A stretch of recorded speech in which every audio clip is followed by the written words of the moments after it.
Hi, welcome to Devika Ilangovan channel. இன்னைக்கு நம்மளோட சேனல்ல என்ன வீடியோ பார்க்க போறோம் அப்படின்றதுக்கு முன்னாடி உங்ககிட்ட எனக்கு என்னமோ இந்த விஷயத்த ஷேர் பண்ணிக்கணும் அப்படின்னு சொல்லி தோணுச்சு.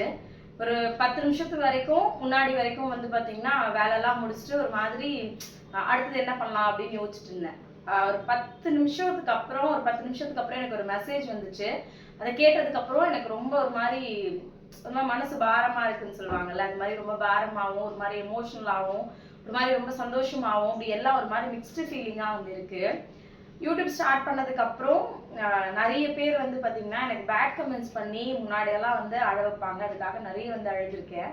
பட் இப்போலாம் வந்து பாத்தீங்கன்னா ரீசன்ட் டேஸா நீங்க கொடுக்குற லவ் அண்ட் சப்போர்ட்னால நிஜமாவே நிறைய டைம்ல என்னை மீறி எமோஷனலா வந்து நான் அழ வந்து ஆரம்பிக்கிறேன். ஆக்சுவலாக எனக்கு காலையில் ஒரு சிஸ்டர் வந்து மெசேஜ் வந்து பண்ணியிருந்தாங்க யூடியூப்ல, சாரி என்னோட டேபுக்கு வந்து வாட்ஸ்அப் மெசேஜ் வந்து பண்ணியிருந்தாங்க. நான் இப்போதான் சரி சும்மா டைம் கிடச்சிதுன்னு ஓப்பன் பண்ணி பார்த்தேன். அதை உங்களோட ஷேர் பண்ணிக்கணும் அப்படின்னு சொல்லி நினைக்கிறேன். அவங்க என்ன சொல்லியிருந்தாங்கன்றத உங்ககிட்ட நான் காமிக்கிறேன். அக்கா உங்களை மாதிரிதான் தைரியமா பேசுவாங்க அம்மா. ஐ மிஸ் யூ அக்கா. அம்மாவை உங்களை பார்த்துதான் நான் அம்மா ரூபத்துல பார்க்கிறேன். நான் தைரியமா இருக்கிறது உங்களை வீடியோ பார்த்துதான். எங்க அம்மா இருக்காங்க எங்க கூட, அம்மா மேல போகல, என் கூட தான் இருக்கிறாங்கன்ற தைரியத்துல உங்க வீடியோ பார்க்கிறேன். ஐ லவ் யூ அக்கா. உங்க ரூபத்துல எங்க அம்மாவை பார்க்கிறேன். ஐ மிஸ் யூ அக்கா. அது சொல்ற பேச்சு கேட்காதீங்கக்கா. உங்க லைஃப் சூப்பர். அம்மா பசங்களை எப்படி பாக்குறீங்க? சூப்பரா பாக்குறீங்க. யார் சொல்ற பேச்சு கேட்காதீங்க, டென்ஷன் ஏத்திக்காதீங்க. பிரம்ம புத்த பூஜ வீடியோ ஷேர் பண்ணாங்க அக்கா. உங்களை மாதிரி மோட்டிவேஷன்.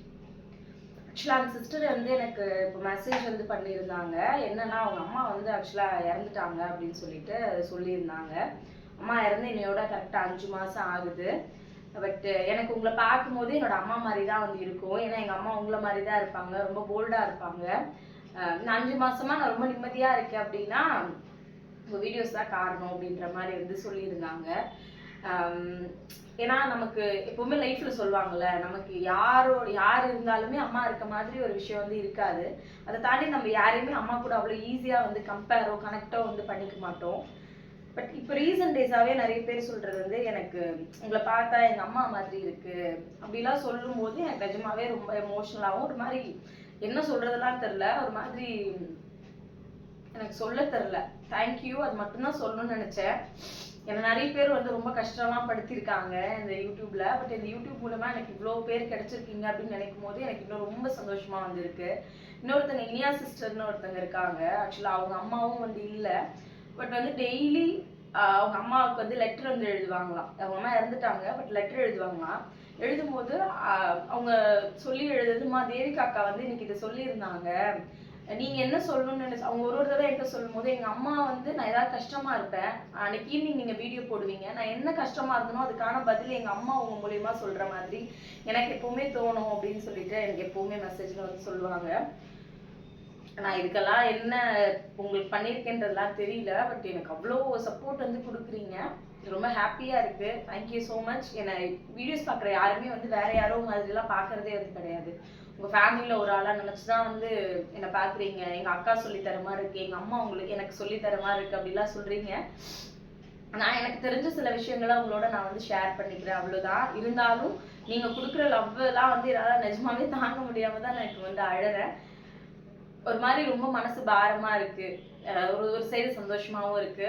அதை உங்களோட ஷேர் பண்ணிக்கணும் அப்படின்னு சொல்லி நினைச்சேன். Thank you so much. எனக்கு சப்போர்ட் பண்ற எல்லாருக்குமே ரொம்ப தேங்க்ஸ் வந்து சொல்லிக்கிறேன்.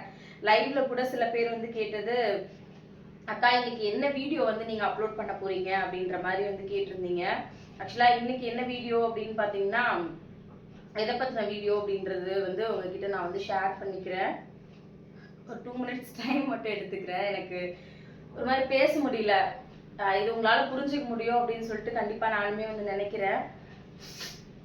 இன்னைக்கு எதை பத்தி உங்களோட நான் வந்து ஷேர் பண்ணிக்க போறேன் அப்படின்னு பாத்தீங்கன்னா, ஆக்சுவலா காலையிலேயே வீடியோஸ் எடுக்க வேண்டியது எடுக்கல. பட் லைவ்ல கூட சில பேர் கேட்டே இருந்தாங்க என்ன டாபிக் இன்னைக்கு அப்படின்னு சொல்லிட்டு. இன்னைக்கு வீட்டில் இருக்கிற ஹவுஸ் ஒய்ஃப்காக சில விஷயங்கள் வந்து நான் வந்து ஷேர் பண்ணிக்க போறேன். ஹவுஸ் ஒய்ஃப் வந்து என்ன மாதிரியான விஷயங்கள்லாம் எதிர்பார்க்குறாங்க, வீட்டில் இருக்கவங்க என்ன மாதிரியான விஷயங்கள்லாம் மற்றவங்க கிட்ட இருந்து எதிர்பார்க்குறாங்க அப்படின்றது தான் இந்த வீடியோவில் உங்ககிட்ட நான் ஷேர் பண்ணிக்கணும் அப்படின்னு சொல்லி நினைக்கிறேன். மேபி நீங்கள் ஹவுஸ் ஒய்ஃபாக இருக்கீங்க, சாரி ஹவுஸ் ஒய்ஃபாக இருக்கீங்க, இந்த வீடியோ பார்க்குறீங்க அப்படின்னா, ஆமாக்கா இந்த மாதிரியான விஷயங்கள்லாம் நானுமே எதிர்பார்க்குறேன் அப்படின்னா மறக்காமல் எனக்கு கமெண்ட்டில் வந்து சொல்லுங்கள்.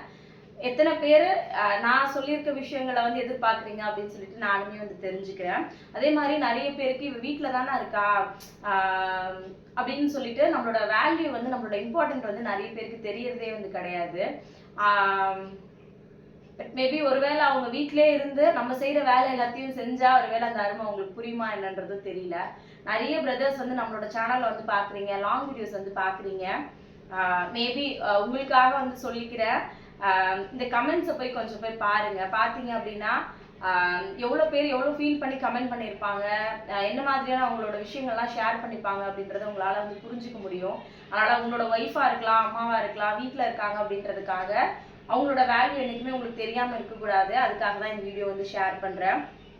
ஃபர்ஸ்ட் விஷயமா நான் சொல்கிறது என்ன அப்படின்னு பார்த்தீங்கன்னா, வீட்டில் இருக்கவங்க அதிகமாக அவங்கக்கிட்ட எதிர்பார்க்கறது எந்த மாதிரியான விஷயங்களும் கிடையாது. ஆறுதலாக ஒரு 4 வார்த்தை மட்டும் பேசினீங்கன்னா போதும். முக்கியமாக அதை மட்டும்தான் வந்து வீட்டில் இருக்க ஹவுஸ் ஒய்ஃப் எல்லாருமே வந்து எதிர்பார்க்கறது. அதில் ஃபஸ்ட்டு வந்து பார்த்தீங்கன்னா, காலையிலேருந்து நைட்டு வரைக்கும் நிறைய வேலை வந்து பார்த்துக்கிட்டே வந்து இருக்காங்க. அவங்க செய்கிற வேலைக்கான ஒரு சின்ன மதிப்பு கூட நம்ம கொடுக்கறதே வந்து கிடையாது.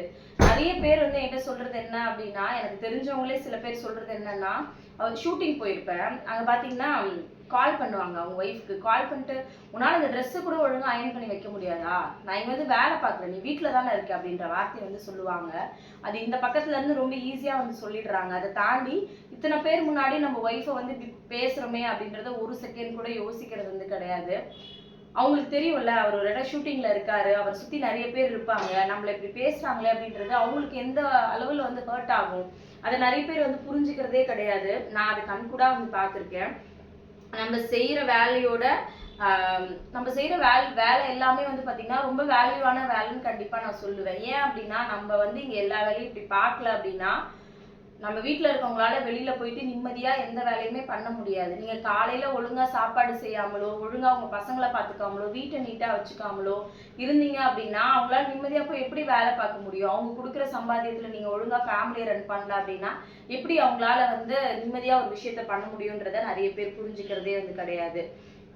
அதே மாதிரி நம்மளோட உழைப்பையும் சரி, நம்மளோட குடும்பத்தையும் சரி நம்ம அழகாக வச்சுக்கிறது வீட்டில் இருக்கவங்க தான் அப்படின்றது வந்து அவங்களுக்கு எப்பவுமே புரியறதே வந்து கிடையாது. அவங்க வருவாங்க, நிறைய ஜென்ஸ் வந்து பார்த்தீங்கன்னா, நிறைய லேடிஸ் வந்து என்கிட்ட சொல்றது வந்து இது ஒரு பெரிய குமுறலாக வந்து சொல்லுவாங்க. என்ன அப்படின்னா, ஒரு சின்ன விஷயத்துக்கு கூட எதுவுமே வந்து சொல்ல மாட்டாரு, ஒரு 10 நிமிஷம் என் கூட பேச மாட்டாரு அப்படின்னு சொல்லிட்டு. இப்போ வெளியில இருந்து நிறைய லேடிஸ் வந்து என்கிட்ட சொல்றது என்ன அப்படின்னா, இப்போ ஹஸ்பண்டே வராங்க, ஒரு விஷயம் நீங்கள் நல்லா பண்ணியிருக்கீங்க அப்படின்னா அதுக்கான பாராட்டு வந்து நமக்கு கிடைக்கிறது இல்லை அப்படின்னு சொல்லி ஃபீல் பண்ணுறாங்க. அதே மாதிரி இப்போ திடீர்னு ஒருத்தவங்களை வந்து ஒரு ஃப்ரெண்டையோ யாரையோ வீட்டுக்கு கூட்டிகிட்டு வராங்க. அப்போ அந்த வீடு நீட்டாக அழகாக இருக்குது பார்க்குறதுக்கு, யாராவது வந்து வீடு நல்லா இருக்குது அப்படின்னு சொல்கிறாங்க அப்படின்னா, ஓ அப்படியா அப்படின்னு சிரிச்சுட்டே கடந்து போகிறாங்களே தவிர, அந்த வீட்டை அழகாக வச்சுக்கிறதுக்கு அவங்க காலையிலேருந்து நைட்டு வரைக்கும் எவ்வளோ வேலை செய்வாங்க அப்படின்றத நிறைய ஆண்கள் வந்து யோசிக்கிறது இல்லை அப்படிதான் வந்து சொல்லுவேன். இன்னுமுமே வந்து இல்ல பெண்கள் எல்லா விதத்திலயும் முன்னேறிட்டாங்க, அவங்களுக்கு எல்லா விதமான ஃப்ரீடம் இருக்குன்னு நம்ம சொல்லிக்கிட்டே இருந்தாலும் அதை தாண்டி இன்னும் நிறைய பேர் வீட்டுக்குள்ளேயே கஷ்டப்பட்டுக்கிட்டு வெளியில சொல்ல முடியாம கஷ்டப்படுற பெண்களுமே வந்து நிறைய பேர் இருக்காங்க. அதில் முக்கியமா ஹவுஸ் ஒய்ஃப் பத்தி சொல்லியே ஆகணும். ஏன் அப்படின்னா, நான் படிச்சிருக்கேன், கல்யாணத்துக்கு முன்னாடி நான் நல்லா ட்ரெஸ் பண்ணுவேன், நல்லா வேலைக்கு போவேன், நான் நல்லா படிச்சிருக்கேன், ஆனா இன்னைக்கு கல்யாணம் ஆனதுக்கு அப்புறம் என் குழந்தைய பார்த்துக்கணும் அப்படின்றதுக்காக, என் வீட்டை பார்த்துக்கணுன்றதுக்காக, என் ஹஸ்பண்டுக்கு நான் வேலைக்கு போனா பிடிக்காது அப்படின்றதுக்காக அப்படி நிறைய விஷயங்களை சாக்ரிஃபைஸ் பண்ணிட்டு நான் வீட்டுக்குள்ளே இருந்து எல்லா விஷயத்தையும் வந்து பண்ணிட்டு இருக்கேன். ஆனா அதுக்கான அங்கீகாரம் கிடைக்குதான்னு கேட்டீங்கன்னா கண்டிப்பா வந்து கிடையவே கிடையாது. அதனால ஒரே விஷயம் புரிஞ்சுக்கோங்க, உங்க வீட்டுல இருக்கிற ஒரு பொருளும் அழகா இருக்கு அப்படின்னா அது கண்டிப்பா வீட்டுல இருக்கிற ஹவுஸ் ஒய்ஃப்னால தான் அப்படின்றத கண்டிப்பா புரிஞ்சு இந்த விஷயம் நல்லா இருக்கு அப்படின்றத மட்டும்தான், ஒரு ஆறுதலான வார்த்தையை மட்டும்தான் உங்களோட ஒய்ஃபோ, உங்க அம்மாவோ, உங்க தங்கச்சியோ, உங்க அக்காவோ யாராவதுனா இருக்கலாம் அவங்க எதிர்பார்க்கறது. உங்ககிட்ட இருந்து வேற எதுவுமே வந்து கிடையாது. அடுத்தது வந்து பாத்தீங்கன்னா ரெஸ்ட் எடுக்கிறது. இதை பத்தி கண்டிப்பா சொல்லணும். வீட்டுல இருக்கவங்க மதியத்துல படுத்து ஒரு மணி நேரம் தூங்குறாங்க அப்படின்னா அது வந்து பெரிய தப்பா வந்து தெரியுது. சொல்றது என்னன்னா, உனக்கு என்ன, நீ வீட்டுல சாப்பிட்டுட்டு தூங்கிட்டு தானே இருக்க நிம்மதியா, நான் வெளியில வேலைக்கு போயிட்டு வரேன்ல அப்படின்றது. ஆனா காலையில இருந்து வேலை பாக்குறாங்க. அவங்க 1 மணி நேரம் வீட்டுல இருக்கிறவங்க ரெஸ்ட் எடுத்தா என்ன தப்பு அப்படின்றதுதான் என்னோட பெரிய கேள்வியா வந்து இருக்கு. எத்தனை பேர் நீங்க ஒரு மதியத்துல ஒரு 1 hour ரெஸ்ட் எடுக்கிறீங்க அப்படின்றத கண்டிப்பா சொல்லுங்க. ரெஸ்ட் எடுக்கல அப்படின்னா இனிமே கண்டிப்பா உங்களுக்கான ஒரு 1 hour ஒதுக்கி கண்டிப்பா ரெஸ்ட் வந்து எடுங்க. ஏன் அப்படின்னா எதுக்கு அடுத்தவங்களுக்காக ஓடிட்டே இருக்கோம்? உங்களுக்காக எப்ப நீங்க இருக்க போறீங்க? நமக்காக நம்ம எப்போ ஒரு விஷயத்த வந்து பண்ணிக்க போறோம்? உங்களுக்காக எப்போ உங்களுக்கு பிடிச்ச ஒரு ட்ரெஸ் நீங்க போட போறீங்க? வீட்டுல தானே இருக்கோம், நீ வீட்டுல தானே இருக்க, உனக்கு இது போதாதா அப்படின்னு கேக்குறாங்க. அப்படின்னா கூட நான் வீட்டுல இருந்தாலும் நான் ஒரு மனுஷி, ஒரு உயிர் உள்ள ஒரு விஷயம், நான் பொருள் கிடையாது. எனக்கான தேவையும் சரி, எனக்கான ஆசையும் சரி நான் தான் பண்ணிக்கணும் அப்படின்றத தைரியமா வந்து வீட்டுல வந்து பேசுங்க. அதனால எந்த தப்புமே வந்து கிடையாது. மதியத்துல 1 மணி நேரமா உங்களுக்கு தூக்கம் வருதா கண்டிப்பா வந்து ரெஸ்ட் எடுங்க. இல்ல உங்களுக்கு எந்த விஷயம் பிடிக்குதோ அதை கண்டிப்பா வந்து பண்ணுங்க. எல்லாருக்கும் நீங்க ஜூஸ் போட்டு கொடுக்குறீங்க அப்படின்னா அதுல 1 கிளாஸ் ஜூஸ் உங்களுக்குன்னு எடுத்து வச்சு குடிங்க. மத்தவங்களுக்கு மட்டும்தான் வந்து எனர்ஜி வேணும்ன்றதெல்லாம் கிடையாது. அவங்க எல்லாரையும் தாண்டி வீட்டுல இருக்கிற ஹவுஸ் ஒய்ஃப் கண்டிப்பா இன்னும் நிறைய எனர்ஜி தேவை. ஏன் அப்படின்னா குழந்தைய காலைல ஸ்கூலுக்கு கொண்டு போய் விடுறதுல இருந்து மதியம் வந்து சமைக்கிறதுல இருந்து பசங்க வர்றதுக்குள்ள வீடெல்லாம் கிளீன் பண்றதுல இருந்து துணியெல்லாம் மடிக்கிறதுல இருந்து பாத்திரம் தேய்க்கிறதுல இருந்து வீடு பெருக்கிறதுல இருந்து வீடு மாப் போடுறதுல இருந்து சாயங்காலம் போய் பசங்களை கூட்டிட்டு வர்றதுல இருந்து வந்ததுக்கு அப்புறம் பசங்களுக்கு ஏதாவது செஞ்சு கொடுக்கறதுல இருந்து நைட்டு டிஃபன் பண்ணணும், வீட்டை பாத்துக்கணும், குழந்தைங்களை பாத்துக்கணும், பசங்களுக்கு சொல்லி தரணும், டியூஷன் கொண்டு போய் விடணும். இந்த மாதிரி எல்லாரை விடவும் அதிகமா நீங்க உழைக்கிறீங்க. அவங்க வெளியில போய் சம்பளம் வாங்கிட்டு வேலை பாக்குறீங்க, நீங்க சம்பளம் இல்லாம வீட்டுல வேலை பாக்குறீங்க. ஏன்னா இது நம்ம குடும்பம் அப்படின்னு நினைச்சதுனால எல்லாத்தையும் சந்தோஷமா வந்து பண்ணிட்டு இருக்கோம். அதுக்காக நீங்க எல்லாத்தையும் தியாகம் பண்ணி தான் ஒரு வாழ்க்கை வாழணும்ன்ற அவசியம் வந்து கிடையாது. உங்களுக்கு எந்த விஷயம் பிடிக்குதோ அதை கண்டிப்பா நான் பண்ணுவேன்னு சொல்லி பண்ணுங்க. உங்களுக்கு 1 மணி நேரம் ரெஸ்ட் எடுக்குன்னு தோணுதுன்னா கண்டிப்பா உங்களான அந்த விஷயத்த வந்து பண்ணுங்கன்னு தான் சொல்லுவேன். அதே மாதிரி எல்லா வீட்டுல இருக்கிறவங்க, நீங்க ஹவுஸ் ஒய்ஃபா இருக்கிறீங்க அப்படின்றதுனால எல்லா வேலையும் நீங்க மட்டும்தான் செய்யணுன்ற எந்த அவசியமும் வந்து கிடையாது. அப்படியெல்லாம் கல்யாணம் பண்ணும்போது யாரும் ரூல்ஸ் போடல, நமக்கு வந்து யாரும் வந்து என்ன சொல்றது, நீ இப்படிதான் இருக்கணும் அப்படின்னு நம்மள யாரும் கண்ட்ரோல் பண்ணி எல்லாம் வந்து வைக்க முடியாது. ஹவுஸ் ஒய்ஃபா இருந்தா நம்ம தான் எல்லா வேலையும் பார்க்கணும்னு ஏதாவது சட்டம் ஏதாவது இருக்கா? ஏன்னா நிறைய பேர் அப்படிதான் வந்து யோசிக்கிறாங்க. ஹவுஸ் ஒய்ஃப்னா நீ தான் வீட்டுல எல்லா வேலையும் பார்த்துக்கணும், நான் வெளியில போய் எல்லா வேலையும் பாக்குறேன் அப்படின்னு. அப்படியெல்லாம் எதுவும் கிடையாது. சண்டேல ஒரு நாள்ல உங்க ஹஸ்பண்ட் இருக்காரு அப்படின்னா நீங்க துணி துவைக்கிறீங்க அப்படின்னா துணியை கொண்டு போய் காய வச்சுட்டு வர சொல்லுங்க. அதுல எந்த தப்பும் கிடையாது. பாத்திரம் தேய்க்கிறீங்க அப்படின்னா அந்த பாத்திரத்தை எல்லாம் எடுத்து அடுக்கி வைக்க சொல்லுங்க. கடைக்கு போயிட்டு வராரு அப்படின்னா கொஞ்ச நேரம் பசங்களை பாத்துக்க சொல்லுங்க, கொஞ்ச நேரம் சமைக்கிறதுக்கு ஹெல்ப் பண்ண சொல்லுங்க, ஏதாவது வெஜிடபிள் கட் பண்ணி கொடுக்க சொல்லுங்க. அன்னைக்கு ஒரு நாள் தானே எனக்கு ரெஸ்ட் கிடைக்குது அப்படின்னு கேட்டாங்கன்னா உங்களுக்காவது ஒரு நாளாவது ரெஸ்ட் கிடைக்குது. எனக்கு அந்த ஒரு நாள் கூட ரெஸ்ட் கிடையாது, 6 நாள் வேலை பார்க்கறத விட சண்டே அன்னைக்கு இன்னும் நான் எக்ஸ்ட்ரா வேலை பார்க்குறேன்னு ரொம்ப தைரியமா வந்து சொல்லுங்க. ஏன்னா என்ன சொல்றது, நம்ம ஹவுஸ் ஒய்ஃபா இருக்குன்ற ஒரே காரணத்துக்காக நமக்கு ஒன்றும் நம்ம அடிமை கிடையாது யாருக்கும். அப்படி இருக்கணும்ன்ற எந்த அவசியமும் கிடையாது. அன்பா சொன்னா புரிஞ்சுக்கிற ஹஸ்பண்டா இருந்தா அன்பா சொல்லுங்க. இல்ல நீங்க அதட்டி சொன்னாதான் கேட்பாங்க அப்படின்னா அதுக்கெல்லாம் யோசிக்காதீங்க அப்படின்றதுதான் என்னோட பர்சனல் ஒப்பீனியனா நான் வந்து சொல்லுவேன். அதே மாதிரி ஏதாவது நீங்க ஒரு வேலை செய்றீங்க அப்படின்னா ஐயோ இது நல்லா இருக்குன்னு அவங்க சொல்லவே இல்லையே, ஒரு வீடு நீட்டா இருக்கு அப்படின்னா அப்படியே வந்துட்டு குளிச்சுட்டு ஆஃபீஸ் கிளம்பி போயிட்டு திரும்ப வந்து நைட்டு சாப்பிட்டு தூங்கிட்டு அந்த மாதிரி இருக்காங்க அப்படின்னா அதுக்காகலாம் நீங்க கவலைப்படாதீங்க. நீங்க ஒரு வேலை செய்றீங்க அப்படின்னா இப்ப இந்த வீடு இருக்கு, இந்த ஹால் இப்படி நீட்டா இருக்கு அப்படின்னா இந்த ஹால் இவ்வளவு நீட்டா இருக்குல்ல நீ தானே பண்ண அப்படின்னு உங்களை நீங்களே அப்ரிஷியேட் வந்து பண்ணிக்கோங்க. நான் இந்த இடத்த வந்து அழகா செட் பண்ணேன், நான் எனக்கு அவ்வளவு பெருமையா இருக்கும், எப்ப பார்த்தாலும் எனக்கு அவ்வளவு ஹாப்பியா இருக்கும். என் ஹஸ்பண்ட் பத்தி கண்டிப்பா சொல்லியே ஆகணும். வீட்டுக்கு யாராவது வராங்க அப்படின்னா ஏதாவது ஒரு சின்ன விஷயம் வந்த உடனே அவங்க சொல்ற ஃபர்ஸ்ட் விஷயம் இது ரொம்ப அழகா இருக்கு அப்படின்னு எந்தாவது ஒரு பொருளை பார்த்து சொல்றாங்க அப்படின்னா நான்லாம் எதுவும் பண்றதே கிடையாது, எல்லாமே என் ஒய்ஃபோட தான் அப்படின்னு சொல்லுவாரு. எனக்கு அது ரொம்ப அந்த டைம்ல ரொம்ப பெருமையா இருக்கும். ஆக்சுவலா பொண்ணுங்க எதிர்பார்க்கறது அந்த மாதிரி சின்ன சின்ன பாராட்டு மட்டும்தான். நம்ம நிறைய வேலை செய்வோம், அதுக்காக நிறைய உழைப்போம், அதுக்கான ஒரு 2 வார்த்தை ஏ நல்லா இருக்கு தெரியுமா அப்படின்னு சொன்னா நம்ம நிக்க மாட்டோம், தரையில வானத்துல வந்து பறப்போம். நம்ம செய்யற ஒரு சின்ன சாப்பாடா இருக்கட்டும் எல்லாமே நல்லா இருக்கு அப்படின்ற ஒரு வார்த்தையில நமக்கு பட்ட கஷ்டம் எல்லாமே வந்து பறந்து போயிடும். நம்ம எதிர்பார்க்கறது அதிகபட்சமா அது மட்டும்தான். அதனால அடுத்தவங்க அப்ரிஷியேட் பண்ற அளவுக்கு ஹஸ்பண்ட் இருந்தாங்க அப்படின்னா ரொம்ப சந்தோஷம். இல்ல அப்படின்னா உங்களை நீங்களே தயவு செஞ்சு அப்ரிஷியேட் வந்து பண்ணிக்கோங்க. என் ஹஸ்பண்ட் என்ன அப்ரிஷியேட் பண்ணலன்னு ஒரு நாளும் யோசிக்காதீங்க. ஏன்னா அவங்க அப்படிதான். நான் நிறைய பேர் சொல்றது அக்கா என் ஹஸ்பண்ட் இதெல்லாம் பண்ண மாட்டாருக்கா, அவர் மாறலாம் மாட்டாருக்கா, அவர் திருந்தலாம் மாட்டாருக்கா அப்படின்னா விட்டுருங்க. திருந்தாத ஒருத்தவங்களை திருத்த ட்ரை பண்றதை விட ஒரு முட்டாள்தனம் வேற எதுவுமே இருக்காது. நீங்க இவ்வளவுதானா, நீங்க இருங்க, நீங்க அவங்க பின்னாடியே துரத்தி போறதை விட்டு நீங்க கொஞ்சம் விலகி நின்று பாருங்க. அவங்க யோசிப்பாங்க ஏன் இவ எப்பவுமே நம்ம பின்னாடியே வருவா.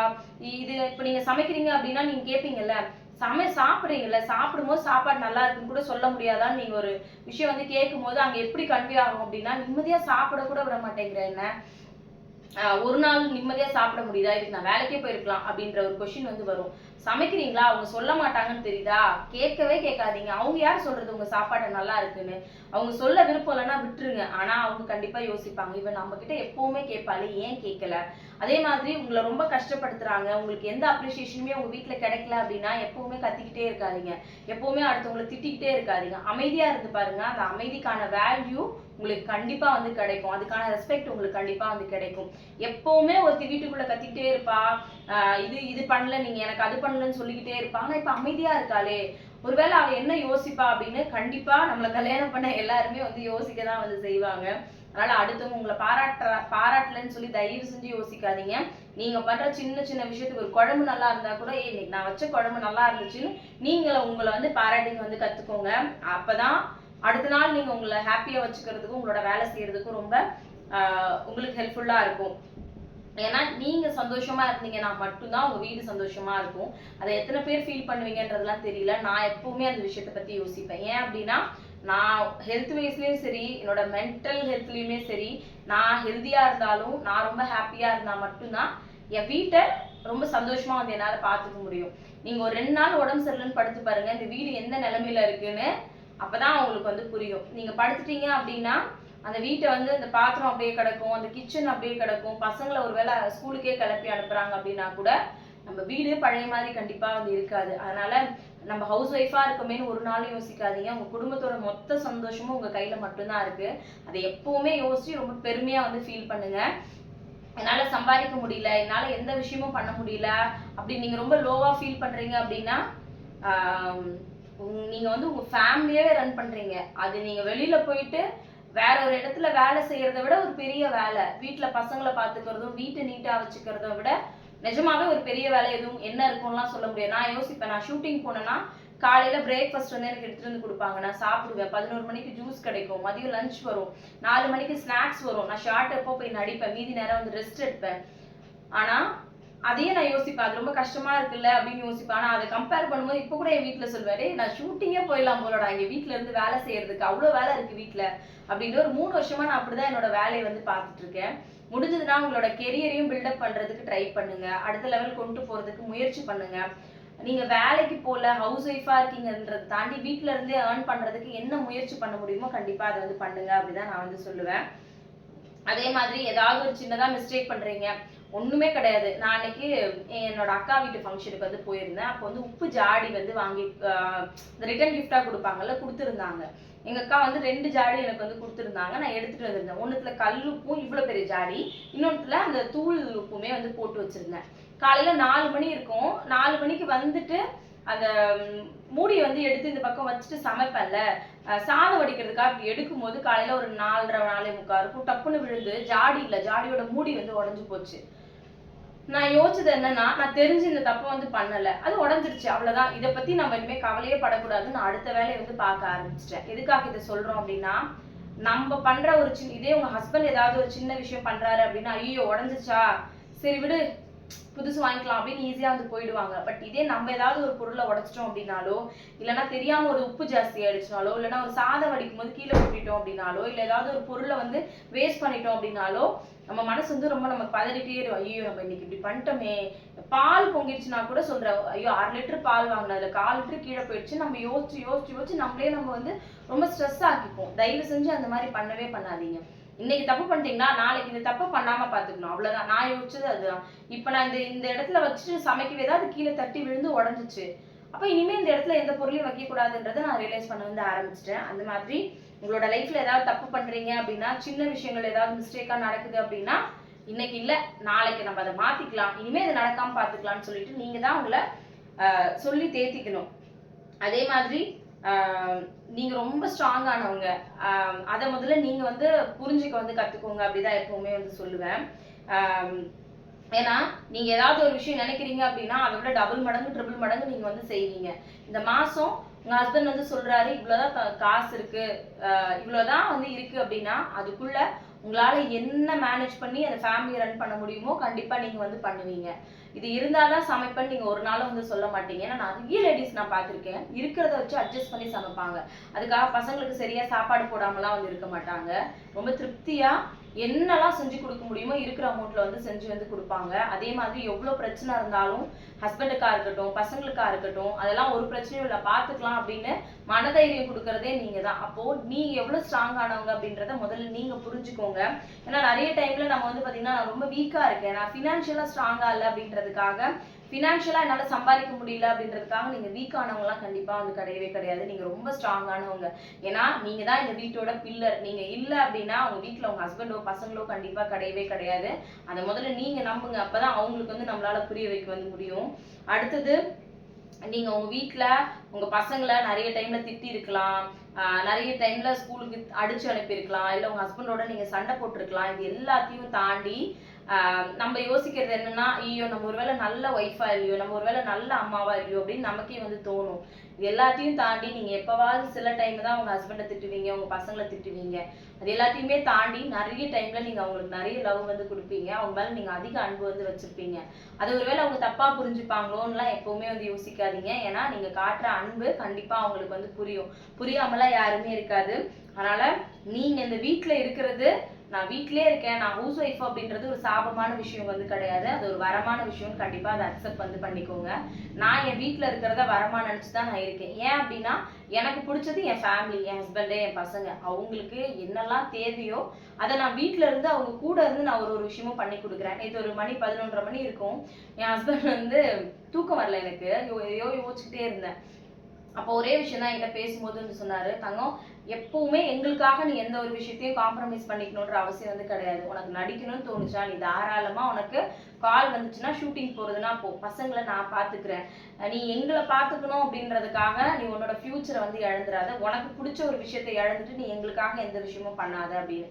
நான் அவர்கிட்ட சொன்னது என்னன்னா, எனக்கு தெரியும் வீட்டுக்கு வரும்போது அம்மா இல்லை அப்படின்னா எவ்வளவு கஷ்டமா இருக்குன்றதை என்னால வந்து புரிஞ்சுக்க முடியும். நான் என் பசங்களுக்கு நல்லா வந்த உடனே ஜூஸ் போட்டு கொடுக்குறேன், இது சாலட் பண்ணி கொடுக்குறேன், அதெல்லாம் என் பசங்களுக்கு தேவையில்லை. கதவு திறக்கும் போது அம்மா இருக்காங்க, அம்மா முகத்தை பாக்குறோம் அப்படின்ற சந்தோஷத்தை நான் கொடுக்குறேன்ல, எனக்கு அது போதும். என் பிள்ளைங்க வரும்போது நான் ஏதோ ஒரு தோசை ஊற்றி கொடுக்குறேன்னா, ஒரு டீ போட்டு கொடுக்குறேன்னா, ஏதோ ஒன்று வீட்டில் இருக்கிற ஏதோ ஒன்று ஒரு ஆம்லெட் போட்டு கொடுக்குறேன்னா, சாப்பிட்டு என் பசங்க என் கூட இருக்குல்ல, எப்போ வீட்டுக்கு வந்தாலும் அம்மா வீட்டில் இருப்பாங்க அப்படின்னு என் பிள்ளைங்களுக்கு ஒரு விஷயம் வந்து தோணுது இல்ல, அதை விட எனக்கு ₹1,00,000 கொடுத்தாலும் எனக்கு அந்த சாட்டிஸ்ஃபேக்ஷன் வந்து கிடைக்காது அப்படின்னு நான் முழுசா வந்து நம்புறேன். அதனால நான் ஹவுஸ் ஒய்ஃபா இருக்கேன் அப்படின்றதுல ரொம்ப ப்ரௌடா வந்து சொல்லிக்கிறேன். வேலைக்கு போய் தான் சம்பாதிக்கணுன்றதெல்லாம் இல்லை, வீட்டுல இருந்தும் சம்பாதிக்கலாம். அதுக்கான முயற்சியை மட்டும் நம்ம பண்ணோம் அப்படின்னா கண்டிப்பா வந்து போதும்.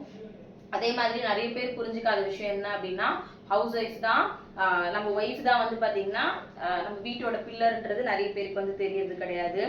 நம்ம இந்த வீட்டுல இல்ல அப்படின்னா இந்த வீடு வீடா இருக்காது அப்படின்றது நிறைய பேருக்கு புரியறது வந்து கிடையாது. குழந்தைங்களுக்கு ஹஸ்பண்ட் வந்து வேலைக்கு போயிடுறாரு, பட் குழந்தைங்களுக்கு அவங்க பண்ற நல்ல கெட்ட விஷயங்களையும் சரி நல்ல விஷயங்களையும் சரி, இது தப்பு இது சரின்னு சொல்லி கொடுக்கறது அம்மா மட்டும்தான். அதனால அம்மாவை விட ஒரு பெரிய டீச்சர் யாராவது இருப்பாங்களான்னு கேட்டீங்கன்னா கண்டிப்பா வந்து கிடையாது. நம்ம பெருசா படிக்காம கூட இருக்கலாம், ஆனா நமக்கு தெரிஞ்ச சில விஷயங்களை நம்ம வந்து நம்ம பசங்களுக்கு நல்ல விஷயங்களை சொல்லி கொடுத்துக்கிட்டே தான் வந்து இருப்போம். அது நிறைய பேருக்கு வந்து புரியறது வந்து கிடையாது. அதே மாதிரி நம்மளோட ஃபேமிலி ரொம்ப ஒத்துமையா இருக்கிறத வச்சு ரொம்ப ஹாப்பியா இருக்கும் அப்படின்னா அதுக்கு காரணம் கண்டிப்பா வீட்டுல இருக்கிற உங்க ஒய்ஃப் மட்டும்தான், ஹவுஸ் ஒய்ஃப் மட்டும்தான் அப்படின்றத கண்டிப்பா வந்து சொல்லிக்கிறேன். பணம் சம்பாதிக்கிறது மட்டும் வேலை கிடையாது, வீட்டை பார்த்துக்கிறது அதோட ஒரு பெரிய வேலை அப்படின்றது. பெரிய வேலைன்றதாண்டி அது பெரிய பொறுப்பு, ஒரு பெரிய ரெஸ்பான்சிபிலிட்டி. அதை வந்து நிறைய பேர் புரிஞ்சுக்கிறதே வந்து கிடையாது. எல்லாருக்கும் லீவ் இருக்கு, ஆனா ஹவுஸ் ஒய்ஃபா இருக்கவங்களுக்கு என்னைக்குமே லீவ் வந்து கிடையாது. நீங்க யோசிக்கிறீங்களா, ஒரு நாள் தான் எனக்கு சண்டே, ஒரு நாள் தான் சாட்டர்டே, எனக்கு ஈவினிங் தான் ரெஸ்ட் எடுக்க டைம் கிடைக்குது. ஆனா எங்களை மாதிரி ஹவுஸ் ஒய்ஃப்க்கு ஒரு நாள் கூட ரெஸ்ட் கிடையாது, 1 மணி நேரம் கூட ரெஸ்ட் வந்து இருக்காது. ஏன்னா நாங்க பொழுதுனைக்கும் உங்களுக்காகவும் உங்க பசங்களுக்காகவும் உங்க அம்மா அப்பாவுக்காகவும் உங்க வீட்டுக்காகவும் நாங்க ஓடிக்கிட்டே வந்து இருக்கோம். எங்க அப்பா அம்மா வீட்டுல இருக்கும்போது நாங்க இவ்வளவு வேலை பார்த்துருப்போமான்னு கேட்டீங்கன்னா கிடையாது. பட் எனக்குன்னு ஒரு ஃபேமிலி வந்ததுக்கு அப்புறம் நான் இந்த விஷயங்கள்லாம் பண்ணணும், இது ஏன் வீடுன்னு நாங்க ஒரு ரெஸ்பான்சிபிலிட்டி எடுத்துட்டு பண்றோம்ல, அதோட இம்பார்ட்டன்ட் வந்து நிறைய பேருக்கு வந்து தெரியறது வந்து கிடையாது.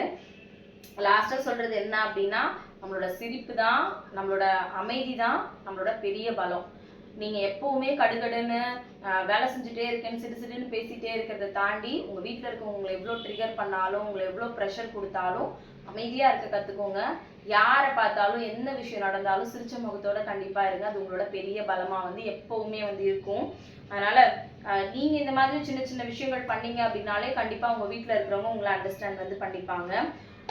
எப்பவும் சொல்றது, நம்மள யாராவது சந்தோஷமா பார்த்துக்கணும்னு நினைக்கிறத விட நீங்க எப்பவும் உங்களை சந்தோஷமா பார்த்துக்கணும் அப்படின்னு சொல்லி நினைங்க. Thank you so much. எனக்கு தெரிஞ்ச சில விஷயங்களை இந்த வீடியோல உங்ககிட்ட நான் ஷேர் பண்ணியிருக்கேன்.